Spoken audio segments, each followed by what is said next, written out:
Commander Kyle floated in the zero gravity of the observation deck, watching the stars drift past the massive windows of the Soul's Pride. The ship was humanity's newest deep space explorer, built to push further into the unknown than any human had gone before. For 3 months now, they had been mapping empty space at the edge of human territory, finding nothing but dead rocks and distant suns. Kale liked the quiet. After 20 years in the Earth Defense Force, fighting pirates and settling colony disputes, the peaceful silence of deep space felt like a gift. His crew of 50 specialists worked smoothly together, each focused on their own tasks. They were scientists, engineers, and explorers rather than soldiers, though Kyle kept his military training sharp just in case. The communications center buzzed with soft activity. Nari, his communications officer, sat surrounded by screens showing radio waves, data streams, and signal patterns from across the galaxy. She was young for such an important job, only 28, but she had the best ears for alien signals that Kale had ever seen. Most space was empty noise, but Nari could pick out the faintest artificial patterns from natural cosmic background. "Commander," Nari called out, her voice carrying a note of confusion. "I'm getting something strange on the old emergency frequencies." Kyle pushed off from the window and floated over to her station. The gravity generators only worked in the ship's main sections to save power. "What kind of strange?" Nari pointed to her main screen, where green waves danced across a black background. "It's definitely artificial, not human, but it's using one of our old distress protocols from about 40 years ago. The signal is weak but clear, coming from about 15 light years away." 15 light years? Kyle frowned. "That's way outside human space. Are you sure it's not just interference?" "No, sir. Watch this." Nari adjusted her controls, and the random noise suddenly became organized. Mathematical patterns, repeating sequences, and what sounded almost like music filled the air. "This is definitely intelligent. Someone is trying to communicate, and they're using our own emergency codes to do it." Kyle felt his heart speed up. In all of human space exploration, they had found ruins of ancient civilizations and signs that life existed elsewhere, but never active alien communication. If this was real, it would change everything humanity knew about the galaxy. "Can you clean it up? Make it clearer?" Nari's fingers danced over her controls. "I'm trying, but the signal is coming through a lot of interference. Solar radiation, cosmic dust, maybe even gravity waves from a nearby black hole. Wait, I think I can boost this section." The speakers crackled, and suddenly a voice came through. It was definitely not human. The sounds were too musical, too fluid, like someone singing words instead of speaking them. But underneath the alien language, Kale could hear something that made his stomach tighten with worry. Fear. Desperation. Pain. "Record everything," Kale ordered. "And wake up Dr. Park. If anyone can figure out what they're saying, it's him." Dr. Park was the ship's expert on alien languages and mathematics. He had spent his whole career studying the dead languages found in ancient ruins, looking for patterns that might help humans communicate with living aliens if they ever found any. Today might be that day. 20 minutes later, Dr. Park arrived. In the communications center, his gray hair messy from sleep, but his eyes bright with excitement. "Nari showed me the basic patterns. This is incredible, Commander. The mathematical base is similar to what we've seen in some of the older ruins, but this is alive, active, current. Can you understand what they're saying?" Dr. Park settled into a chair next to Nari and began pulling up translation programs on his tablet. "Give me some time. Language translation isn't just about words. It's about understanding how a mind thinks. But the emotional content is clear even without translation. Whoever this is, they're in serious trouble." For the next 6 hours, Dr. Park worked with Nari to break down the alien transmission. They identified mathematical concepts, emotional markers, and what seemed to be location data. Slowly, a picture began to form. "Commander," Dr. Park finally said, his face pale with worry. "I think I understand the basic message. They're calling for help. Their world is under attack by someone else, another alien species. They're asking for military assistance from something called the Galactic Mediation Council." Kale felt cold despite the ship's warm air. "Military assistance? How do you know?" "The mathematical concepts they're using. Words for destruction, invasion, dying, and location coordinates that point to a star system about 12 light years from here. Commander, I think we accidentally intercepted a distress call meant for someone else." "Someone else?" Dr. Park nodded grimly. "They're not calling to us. They don't even know we exist. They were trying to reach this Galactic Mediation Council, probably some kind of space police or peacekeeping force, but something went wrong with their transmission, maybe solar interference, and it ended up on our old emergency frequency instead."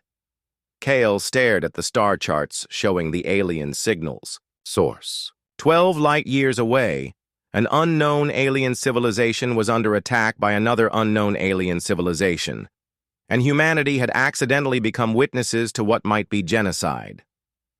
"Sir," Nari said quietly, "the signal is getting weaker. Whatever's happening to them, I don't think they have much time." Kyle made the decision that would change human history. "Set course for the source of the transmission. Full speed." "Sir?" His first officer, Lieutenant Commander Yoon, looked shocked. "We don't know anything about what we're flying into. This could be a trap or a war between species that could destroy us without even noticing." "Maybe," Kale agreed, "but someone is asking for help, and we're the only ones who heard them. I won't let an entire civilization die because we were too afraid to try." The Soul's Pride turned toward the alien signal and began accelerating. In the communication center, Nari continued recording the desperate transmissions while Dr. Park worked to understand more of the alien language.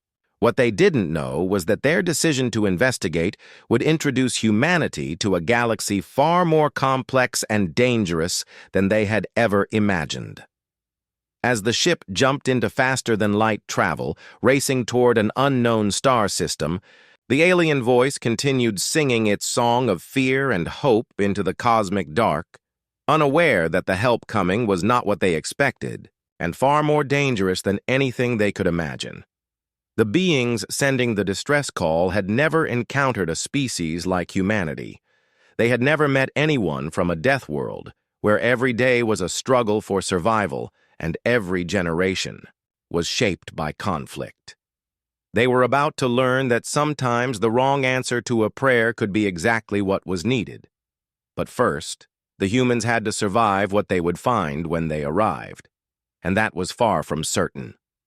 Captain Hyun stood on the bridge of the battleship Incheon's Fury, watching the star system grow larger on the main screen.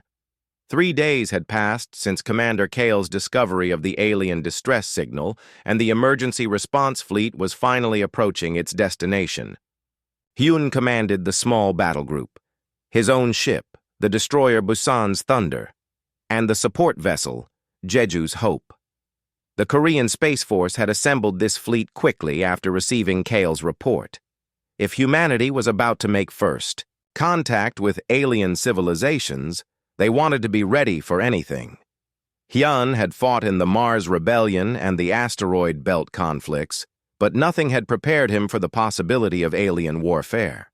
"Contact ahead," announced Lieutenant Min from the tactical station. "Multiple ships in the system, and I'm reading weapons fire." The main screen shifted to show the alien star system in detail. A blue-green planet hung in space like a jewel, but around it was chaos. Dozens of dark angular ships surrounded the world, firing bright energy beams down at the surface. Cities burned like candles, their light visible even from space. "My God," whispered Chief Engineer Sue from her position at the engineering console. "They're bombing civilian targets." Hyun felt his jaw tighten with anger. "Can we identify the ships?" Min worked his controls, enhancing the image. The attacking ships are using technology I've never seen before. Heavy armor, powerful weapons, designed for conquest. But there are other ships too, smaller ones trying to evacuate the planet.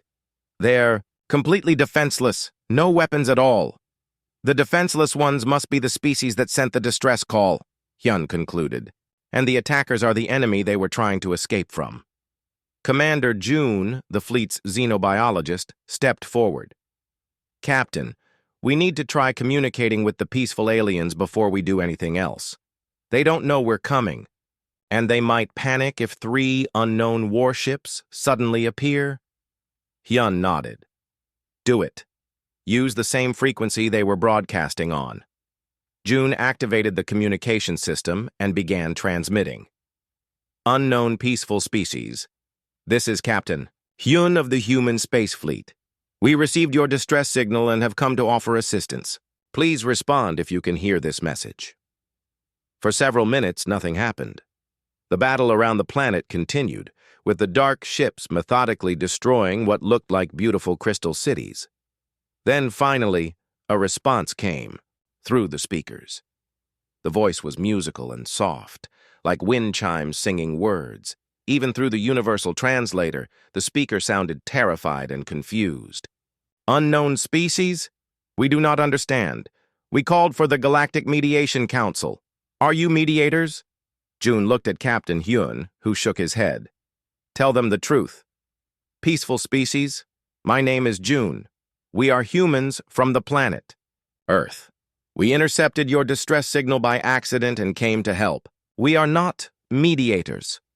We are warriors. The silence that followed lasted so long that Hyun wondered if the connection had been lost.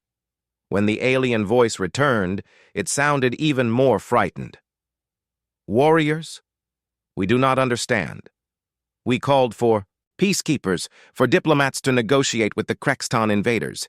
You say you are warriors? Are you like the Krexton? No, June replied quickly. We fight to protect innocent people, not to conquer them. What is your name? What do you call your species? I am Ilovan of the Velthari. We are a peaceful people. We have never known war. The Krexton came to take our world and make slaves of our children. We thought the Mediation Council would send negotiators to convince them to leave. But you say you are warriors. Captain Hyun took over the communication. Ilovan, I am Captain Hyun. We humans believe that evil cannot be negotiated with. Sometimes the only way to protect innocent people is to fight those who would harm them. Will you allow us to help you? We do not understand fighting, Ilovan replied, his voice shaking. But our cities burn, and our children cry in fear. If you can stop the Krexton, we beg you to try. Hyun looked around his bridge at his crew. They were all veterans of human conflicts, men and women who had chosen to serve in space rather than live safe lives on Earth. They understood what needed to be done. Ilovan, take your ships away from the planet and keep your people safe. We will handle the Krexton. But you only have 3 ships, Ilovan protested. The Krexton have 30 warships and thousands of warriors. How can so few fight so many? Min looked up from his tactical display with a grim smile. Because we're humans, and humans are very good at fighting when we need to be. The 3 human ships moved into attack formation as they approached the planet. The Krexton vessels were large and heavily armed, designed to overwhelm peaceful worlds through pure firepower. Their dark hulls were covered in weapon ports and armor plating, and they moved in simple, direct formations that suggested they were used to fighting enemies who couldn't fight back effectively. Captain, reported Min, the Krexton ships are detecting us. They're turning to intercept. How many? 12 ships breaking off from the planetary bombardment to engage us. The rest are continuing to attack the surface. Captain Hyun studied the tactical display. The Krexton ships were bigger than his vessels, with more powerful weapons and heavier armor. In a straight fight, the humans would be outgunned 3-1. But Captain Hyun had not survived 20 years of combat by Fighting fair, signal the fleet, he ordered. Attack pattern Delta. Use the planet's gravity well to mask our approach, and target their engines first. Let's show these aliens how Earth warriors fight. The 3 human ships split apart and began a complex series of maneuvers that would have been impossible for most species to coordinate. They used the planet's gravity to slingshot around its moon, coming at the Crextan formation from 3 different angles while using asteroid fields and space debris to break up enemy targeting. The Crextan commanders had never seen anything like it. Most species they conquered fought in predictable patterns, either charging directly or retreating immediately. The humans did neither. They moved like dancers, each ship supporting the others while maintaining perfect formation, even while traveling at impossible speeds. Incoming transmission from the Crextan fleet, reported the communication officer. Put it through. A harsh, growling voice filled the bridge, speaking in what the translator rendered as crude, direct language. Unknown ships, you interfere with Crextan conquest. Surrender now, or be destroyed. This world belongs to the Empire. Captain Hyun's response was calm and cold. This world belongs to the Velthari, who have asked for our protection. Leave now, or we will make you leave. The Crextan commander laughed, a sound like grinding metal. 3 small ships against the might of the Empire? You will die quickly, at least. We'll see, Hyun replied, and cut the communication. The battle was about to begin, and neither the Crextan nor the Velthari understood what they were about to witness. The peaceful aliens had never seen warfare before, while the conquering aliens had never faced an enemy that had evolved specifically to fight against impossible odds. Humanity was about to introduce the galaxy to the concept of the Death World, warrior, and the lesson would be one that neither friend nor enemy would ever forget. War Commander Gexmore stood in the command center of his flagship, the Iron Talon, watching the 3 human ships approach with growing confusion. In 40 years of conquest, he had destroyed hundreds of worlds and enslaved millions of beings. Every species followed the same pattern. They either surrendered immediately when they saw his fleet, or they charged forward in desperate, clumsy attacks that his ships cut down easily. These humans were doing neither. War Commander, reported his tactical officer, the enemy ships are moving in impossible formations. They're using gravitational slingshots and debris fields to mask their approach vectors. This level of coordination should not be possible. Gexmore studied the tactical display with growing unease. The human ships moved like a pack of hunters, each one covering the others while maintaining perfect timing. They used every piece of matter in the system as either a weapon or a shield, turning space debris into projectiles and planetary gravity into acceleration. They're just 3 small ships, he growled. Concentrate fire and destroy them quickly. But as his 12 warships opened fire, the humans did something that made Gexmore's blood run cold. Instead of trying to avoid the incoming weapons fire, they flew directly into it, using the energy beams themselves as cover while their own weapons found gaps in his formation. The destroyer Busan's Thunder dove between 2 Crextan ships, firing precisely targeted shots that disabled their engines while their return fire hit empty space. The humans seemed to know exactly where his ships would aim before his gunners had even selected their targets. Impossible, whispered his tactical officer. They're predicting our firing solutions before we calculate them. Gexmore realized with growing horror that these humans fought like they had been born to it. Every move was calculated, every maneuver designed to turn his own strength against him. They weren't just warriors, they were perfect warriors, shaped by evolution into the ultimate fighting species. Above the planet's surface, Lieutenant Tay flew her fighter through enemy fire with inhuman skill. Her small craft dove and rolled between massive energy beams, each movement bringing her closer to her target. Behind her, Sergeant Wan operated the fighter's weapons with deadly precision, hitting engine ports and weapon systems with shots that should have been impossible at such high speed. "Tay, you've got 3 bogies closing on your position," came the voice of her squadron leader through the radio. "I see them, Commander. One, can you hit the leader's main thruster?" "Already targeting," Juan replied calmly, even as enemy fire exploded around their tiny fighter. "Firing now!" The shot struck perfectly, sending the enemy fighter spinning out of control. Tay immediately rolled their craft to avoid the explosion, using the blast itself to mask their approach on the second target. To the Velthari watching from their evacuation ships, the human fighters moved like living things, dancing through the battle with impossible grace. Each pilot seemed to know instinctively where every enemy would be, what every weapon would do, how every explosion would spread. "How do they fly like that?" asked Ilovan, watching the battle from his research ship's viewing port. "It's like they can see the future." Dr. June's voice came through the communication system from the human command ship. "They can't see the future, Ilovan. But humans evolved on a world where everything was trying to kill us. We learned to read patterns, to predict danger, to think 3 steps ahead of anything that might hurt us. In space combat, those same skills make us very hard to hit and very good at hitting others. On the planet's surface, the situation was even more shocking. Marine Squad leader Yeon led her team through the ruins of a Velthari city, moving toward a group of civilians trapped by Krextan ground forces.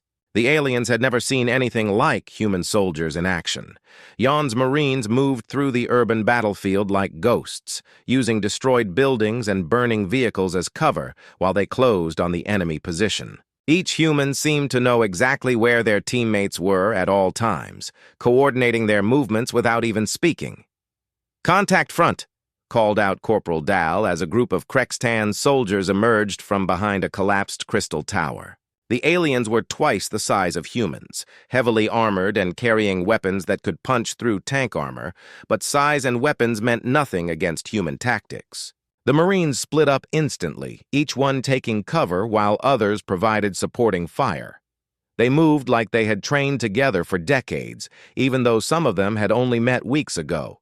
Private Rowe, the squad's medic, dragged a wounded Velthari civilian to safety while continuing to return fire with her sidearm. The alien was amazed that she could treat his injuries while simultaneously fighting for her life, never missing a shot or a medical procedure.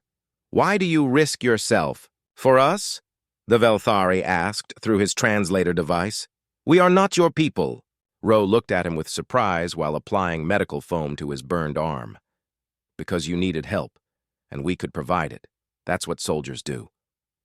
The concept was completely alien to both the peaceful Velthari and the conquering Krextan.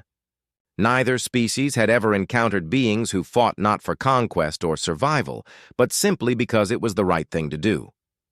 Back in space, War Commander Gexmore was learning the same lesson in a much more painful way. Half of his ships were disabled or destroyed, while the 3 human vessels remained fully operational. Worse, his own tactics were being turned against him. The battleship Incheon's Fury had somehow maneuvered behind his flagship, using a combination of asteroids and debris to mask its approach. Captain Hyun's voice came through the communication system with deadly calm. "War Commander Gexmore, this is your final warning. Withdraw your forces from this system immediately, or we will destroy every ship you have." Gexmore looked at his tactical display in disbelief. "You have 3 ships. I still have 6 operational vessels and thousands of warriors." "Yes," Captain Hyun replied, "but you're fighting humans now. Numbers don't matter as much as you think." "They do." To prove his point, the human support ship Jeju's Hope suddenly appeared directly above Gexmore's flagship, having used the planet's magnetic field to mask its approach. Its weapons were already charging, aimed directly at the Iron Talon's command center. "Impossible," Gexmore whispered. "No species fights like this. What kind of world did you come from?" Captain Hyun's answer sent chills through every alien listening to the communication channel. "Earth.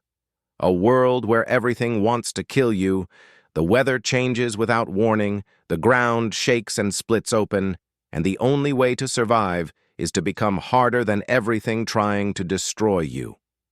We call it home. For the first time in his long career of conquest, War Commander Gexmore gave the order to retreat. His remaining ships broke formation and fled the system, leaving behind their dead and disabled vessels. The battle was over, but its implications were just beginning. Across the galaxy, both peaceful and aggressive species would soon learn that there was a new type of warrior among the stars, one that fought not for conquest, but for justice, and one that was far more dangerous than anything they had ever encountered. Humans had won their first interstellar battle, but they had also announced their presence to a galaxy that was completely unprepared for what they represented. War Commander Gexmore sat in his damaged command chair aboard the limping Iron Talon, staring at the tactical report in disbelief. 6 ships destroyed, 4 more barely operational, and over 3,000 warriors dead or missing, all at the hands of 3 alien vessels and a force that numbered less than 200 individuals. "Contact the High Command," he ordered his communication officer, his voice hoarse with exhaustion and shame. "Priority Alpha. We have encountered a new species." While his message traveled through space toward the heart of the Krexton Empire, Gexmore tried to understand what had happened. The humans fought unlike any species he had ever encountered. They used tactics that seemed impossible, showing coordination that suggested they could read each other's minds. Worse, they displayed a casual relationship with danger that implied their entire civilization had been forged in conflict. When the reply came from High Command, the voice was that of Supreme War Leader Kextor himself, the most feared military mind in the Empire. "Explain this failure, Gexmore. How did 3 ships defeat a full conquest fleet?" Gexmore tried to find words to describe what he had witnessed. "Supreme Leader, these humans fight like they were born to it. They use everything around them as a weapon. Gravity, debris, even our own weapons fire. They coordinate without seeming to communicate, and they show no fear of death. Impossible. No species develops such capabilities without extensive military tradition. What is their technology level? Advanced, but not beyond ours. Supreme Leader, their advantage isn't technology. It's something else. They fight like their entire evolution was shaped by constant warfare, but their communications suggest they're actually peacekeepers who travel the galaxy helping other species." There was a long pause before Kextor replied, "Send me all combat data immediately, and Gexmore, tell no one else about this defeat until I give permission." On the planet below, Intelligence Officer Dal moved through the abandoned Krexton forward base like a shadow. The enemy had retreated so quickly that they left behind equipment, weapons, and most importantly, communication logs. Dal's job was to gather intelligence about this new enemy before they could regroup and return. What he found in the Krexton computers made him call for immediate backup. "Captain Hyun," Dal reported over his secure radio, "you need to see this. The Krexton Empire is massive, hundreds of worlds, billions of soldiers, thousands of ships. We didn't just fight a raiding party. We fought a full conquest fleet, and we defeated them so easily that their high command won't believe the reports." Captain Hyun studied the data Dal had recovered, while Medic Rowe continued treating wounded Velthari civilians nearby. The scale of the Krexton Empire was staggering, but what worried him more was the pattern of conquest they followed.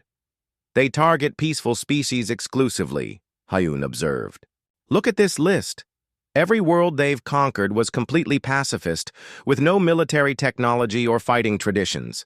They've never fought anyone who could fight back effectively." Dr. June joined the conversation from his position with the Velthari leadership. "Captain, that explains why our tactics were so effective. The Krexton have never encountered a species that evolved through conflict. To them, warfare is simply a matter of overwhelming peaceful civilizations with superior numbers and firepower." Nearby, Elovan listened to the conversation with growing amazement and horror. As the chief scientist of the Velthari, he had spent his life studying the peaceful species of the galaxy. The concept of warriors who fought to protect others was completely foreign to everything he understood about civilization. "Dr. June," Ilovan said carefully, "may I ask about your homeworld? You spoke of evolution shaping your people for conflict. What kind of world creates such beings?" June smiled grimly. "Earth is what xenobiologists call a death world, Ilovan. Most planets that develop intelligent life are stable, peaceful places, where species evolve through cooperation and mutual benefit. Earth is different." "How different?" "Our planet tries to kill us constantly," explained combat engineer Sue, who was helping repair damaged Velthari infrastructure. "Earthquakes, volcanoes, hurricanes, tornadoes, floods, droughts, ice ages. The weather alone has wiped out countless species over millions of years." "But that's not the worst part," added strategist Bin, who was studying Krexton battle formations with the Velthari military observers. "Earth is also full of predators, giant creatures with claws and fangs that hunt other animals for food. Poisonous plants and animals that kill with a touch. Diseases that spread through the air and water." Ilovan's musical voice carried a note of horror. "How did your species survive in such a place?" "By becoming better at surviving than anything else on the planet," Bin replied. "Humans learned to work together in small groups, to plan ahead, to adapt quickly to changing situations. We learned to make tools and weapons, to predict the behavior of dangerous animals, to find food and shelter in the most hostile environments." "But you're not aggressive," Ilovan protested. "You came here to help us, not to conquer us." "That's the key difference between humans and the Krexton," explained Dr. June. "The Krexton evolved as pure predators on a world with easy prey. They became strong enough to take what they wanted by force. Humans evolved as both predator and prey on a world where cooperation was necessary for survival. We became strong enough to protect what we cared about." The philosophical implications of this revelation spread through both human and Velthari ranks. The humans were learning that they were unique in the galaxy, while the Velthari were discovering that their peaceful worldview was not universal. Meanwhile, far across space, Supreme War Leader Kextor studied the combat reports from Gexmoor's fleet with growing unease. The tactical analysis was clear. The humans had not won through superior technology or numbers, but through a fundamental understanding of warfare that the Krextan could not match. "Bring me the xenobiologist," Kextor ordered his aide. When the Empire's leading expert on alien species arrived, Kextor showed him the combat footage. "Analyze these humans. Tell me how they fight like this." The xenobiologist studied the recordings for hours before delivering his verdict. "Supreme Leader, these beings show all the characteristics of an apex predator species that evolved through constant environmental pressure. Their coordination, reaction times, and tactical thinking suggest they come from what we would classify as a Class 12 death world." "Class 12? That's the highest classification." "Yes, Supreme Leader. We have never encountered a species that survived such a hostile environment and maintained peaceful social structures. The theoretical models suggested such beings would either destroy themselves through internal conflict or become so aggressive they would conquer everything around them. But these humans do neither." "Correct. They appear to use their combat capabilities exclusively for defensive purposes and to protect other species. Supreme Leader, I recommend we avoid all contact with human space until we better understand their capabilities and intentions." Kextor considered this advice while reviewing casualty reports from the failed invasion. For the first time in his career, he was looking at an enemy he wasn't certain the Empire could defeat. On Veltara, the surviving Velthari gathered around their human protectors, trying to understand what they had witnessed. These strange aliens had arrived like mythical heroes, fought impossible battles, and won decisive victories while asking for nothing in return. But as the humans prepared to leave, promising to establish formal diplomatic relations, both species wondered what their meeting would mean for the galaxy. The Velthari had learned that not all strength came from conquest, while the humans had discovered they were alone in their particular evolutionary path. Neither group realized that their first contact would spark changes that would reshape galactic civilization forever. 3 months after the Battle of Veltara, the galaxy was a very different place. In the crystal halls of the Velthari capital, diplomat Ray sat across from Iloven, working through the complex process of establishing formal relations between their species. The task was harder than either had expected, not because of hostility, but because their civilizations were so fundamentally different. "Your people still don't understand what we are," Ray observed, reviewing the cultural exchange. Documents on her tablet. "Half of your scientists think we're a warrior species like the Krextan, just pointed in a different direction." Eloven's crystalline fingers tapped nervously against the table. "It's difficult for us to comprehend, Diplomat Ray. In our experience, beings capable of such violence are inherently dangerous. Yet you saved our world and asked for nothing in return. Our philosophers have been debating this contradiction for weeks. We're not inherently violent, Eloven. We're inherently adaptive. When the situation calls for diplomacy, we negotiate. When it calls for science, we research. When it calls for warfare, we fight. The key is knowing which tool to use when." This concept was revolutionary to the Velthari, who had evolved on a stable world where cooperation was always the best strategy. The idea that a single species could switch between different approaches based on circumstances challenged everything they believed about civilization. Anthropologist Sun joined the conversation from her research station, where she had been studying Velthari social structures. "Eloven, can you explain something to me? Your people have incredibly advanced technology. Energy manipulation, gravity control, faster-than-light communication.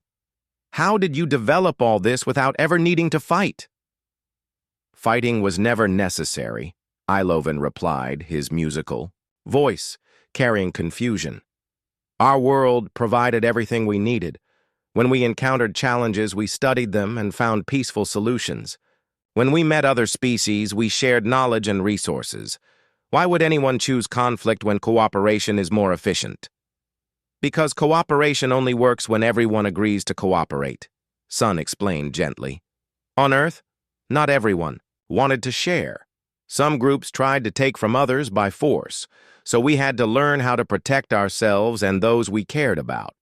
Across the galaxy, the reverberations of humanity's introduction were spreading through both peaceful and aggressive civilizations. In the war rooms of the Krextan Empire, Supreme War Leader Kextor faced the most challenging strategic problem of his career. "Report," he commanded his intelligence chief. "Supreme Leader, we have confirmed the existence of human space. 17 systems, 43 worlds, approximately 8 billion individuals. Their military appears to be entirely defensive, with no expansion fleets or conquest operations. However, their combat effectiveness per individual is approximately 50 times higher than our estimates suggested possible." Kextor studied the tactical projections with growing unease. "How is that possible?"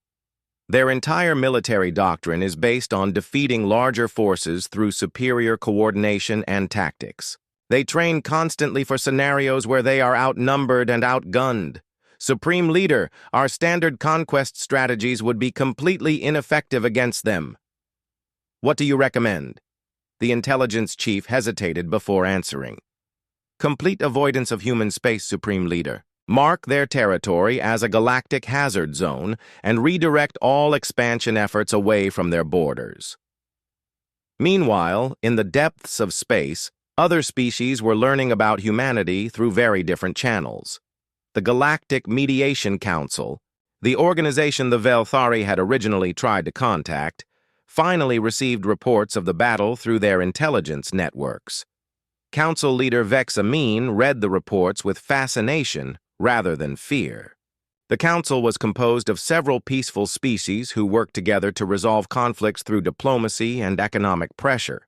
The concept of a species that could protect others through force while maintaining peaceful intentions was exactly what they had been searching for. "Send a diplomatic mission to human space immediately," Vexamine ordered. "If these humans are truly protective rather than aggressive, they could be the solution to the Krexton problem we've been struggling with for decades." Back on Veltara, the cultural exchange between humans and Velthari was producing unexpected results. Engineer Bin worked alongside Velthari scientists to understand their advanced energy systems, while they studied human adaptive engineering techniques. "Your technology is remarkable," Bin told his Velthari counterpart, a scientist named Liravan. "You can manipulate gravity and energy in ways we never imagined. But it's all designed for construction and creation, never for destruction." "Why would we design technology for destruction?" Liravan asked, genuinely puzzled. "Because sometimes you need to destroy things to protect other things," Bin explained. "If an asteroid was heading for your planet, how would you stop it? We would redirect it using gravity manipulation, or break it apart with focused energy beams." "Exactly. The same tools we use for warfare, you use for planetary protection. We just learned to use them against hostile ships instead of hostile asteroids." This conversation sparked a revelation for both species.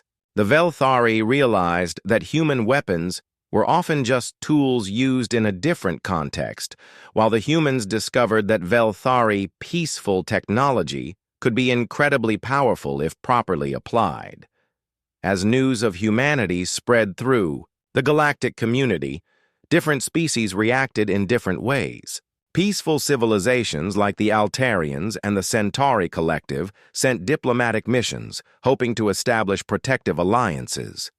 Aggressive species like the Krexton and the Vorthon hegemony marked human space as forbidden territory and redirected their expansion efforts elsewhere. But the most significant reaction came from the thousands of smaller species caught between the peaceful and aggressive civilizations. For the first time in galactic history, they had hope that someone might protect them from conquest and slavery. Commander Kale, back aboard the Soul's Pride, found himself at the center of a communications storm. His accidental interception of the Velthari distress signal had triggered the first wave of what xenobiologists were calling the Great Convergence. "Commander," reported Communications Officer Nari, "we're receiving 47 different alien transmissions. 38 are requests for help, 6 are diplomatic contact attempts, and 3 are what the computer classifies as threats." "Threats?" "Species warning us to stay away from their territory, sir. They seem to think we're planning to invade them." Kyle laughed despite himself. "Nari, send a message to Earth Command. Tell them they're going to need a much bigger diplomatic corps." On Earth, the reaction to first contact was everything from celebration to panic. Humanity had always wondered if they were alone in the universe, and the answer was definitively no. But they had never imagined they would be thrust into the role of galactic protectors. President Kim addressed the United Earth Assembly with words that would be remembered for centuries. "We did not seek this responsibility, but we will not turn away from it. If there are innocent people crying for help among the stars, then we will answer those cries, just as Captain Hyun answered the call from Veltara. The age of human isolation was over. Ahead lay challenges that would test everything humanity had learned about cooperation, protection, and the careful balance between peace and the willingness to fight for what was right. But as the first human, diplomatic ships prepared to visit alien worlds, and as alien refugees began arriving in human space seeking protection, one thing was clear: the galaxy would never be the same. The DEATHWORLDERS had arrived, and they brought with them a new way of thinking about strength, protection, and what it truly meant to be civilized. Some species would welcome this change, others would fear it, but none would be able to ignore it. In the vast darkness between stars, new alliances were forming, old empires were reconsidering their strategies, and countless innocent beings were looking up at the night sky with hope for the first time in generations. The wrong species had answered the distress call. But perhaps that was exactly what the galaxy needed.